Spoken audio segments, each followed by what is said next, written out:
আসসালামু আলাইকুম বন্ধুগণ, আমরা আজকে সেই লক্ষ্মীপুর জেলার লক্ষ্মীনারায়ণ জমিদার বাড়ির মধ্যে রয়েছি। আমরা আসলে ঘুরতে ঘুরতে অনেকটা ক্লান্ত হয়ে পড়েছি।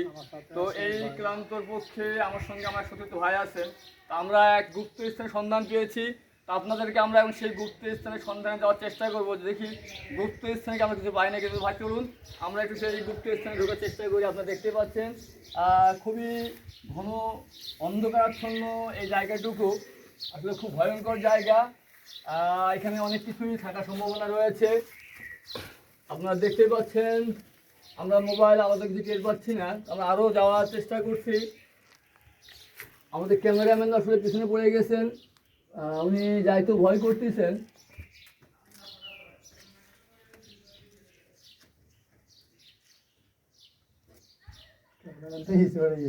ক্যামেরাম্যান তো আমাদের শেষ না, রিজার্ভ না ক্যামেরাম্যান দেখতে না তো। আপনার লাইট আছে? হ্যাঁ, आइए आइए কথা কথা কথা आइए।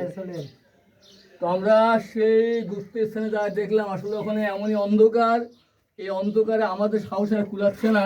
যদি আমরা দুইজন ছিলাম, কিন্তু আমাদের সাহসে মনে হচ্ছে যে ওখানে 10জন যেও আমাদের সাহস কুলাবে না। তো আমরা ওখান থেকে প্রাণের ভয় অনেকটা চলে আসলাম।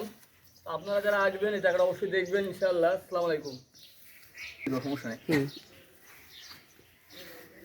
আমি আসছি নোয়াখালী থেকে। আমার গ্রাম হচ্ছে নোয়াখালীর চাটকিল। তো ভাইদের সাথে পরিচিত হয়েছে, অনেক ভালো লাগছে। ভাইরাও অনেক মিশুক, অনেক মজার লোক। ওদের সাথে আমিও অ্যাটাচ হয়ে অনেক ভালো লাগছে। আজকে ভাইয়া, থ্যাংক ইউ।